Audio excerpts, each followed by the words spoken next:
Hey friends, a lot of you have seen by now the article by AmmoLand where it talks about the Census Bureau sending out what is essentially a survey to a bunch of holster manufacturers. Now, I don't have a list of the holster manufacturers yet. I'm basing this strictly on the AmmoLand article right now. So tomorrow being Monday, I hope to get on this and figure out who else is out there involved. So I did some digging and try to get a general idea of what the Census Bureau might be up to. So I went to their website first. Of course, they mention on their own website that the penalty for not turning in this information is $5,000 by not turning that in. I found that a little bit odd. In fact, I saw on AmmoLand's article that they put that there was actually a correction of $500, that it was no higher than $500.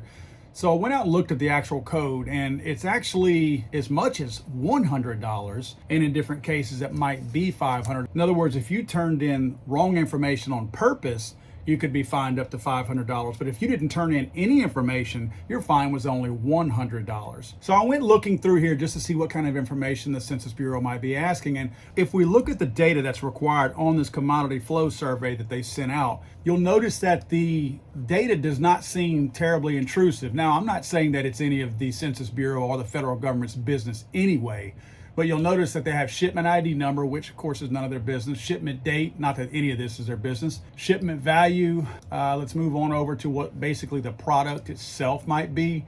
And then if you really want to get down into it, the next slide is going to show you what city, state, and zip code. So there are no addresses and there are no customer names on here that they're looking for. Now, I'm not suggesting that it's okay that they're asking for this information.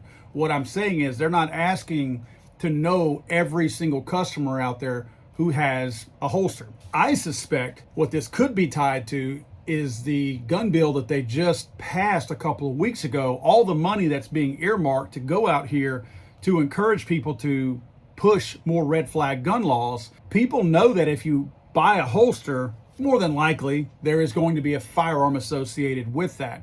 At that point, maybe they target those areas to try to encourage them at the state or local level to try to implement red flag gun laws. But there's a reason why the Census Bureau would be targeting holster manufacturers. And again, if you look at just recent history, that's the only thing that I can find that I would tie that to, again, is just simply them wanting to know, okay, how many handguns, how many firearms maybe are in a particular area. And this is obviously one way to do it. You know that if you send out a census request to a firearm company, because the ATF precludes and will not allow, supposedly, I know the ATF is doing their own thing as far as a gun registry, but because a gun registry is illegal, they can't ask that.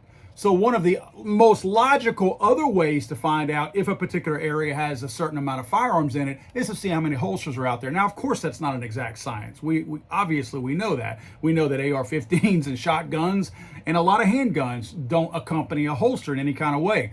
But we know that if there's a holster in a particular area, we know there's at least one gun tied to that. So again, they may not be looking for exact numbers. They may just be looking for numbers that they can say, yes, we have a lot of guns in this area, because this is an indicator. Now, what I would like to do, because I want the Census Bureau to pound sand, I will make a commitment. I will make a challenge. In fact, I'll challenge some of my other gun YouTubers out there or other folks out there. If the highest amount that can be spent for not sending information in is $100, I will commit $1,000 of my own money. I'm not a wealthy man, but I will commit $1,000 of my own money to essentially adopt any holster company out there who refuses, and they get fined $100. Now, if they get a $1,000 fine, I'll adopt one. I'm going to commit a full $1,000. Hopefully it will be 10 people who refuse and they only get the $100, so that I can spread that $1,000 across 10 different companies.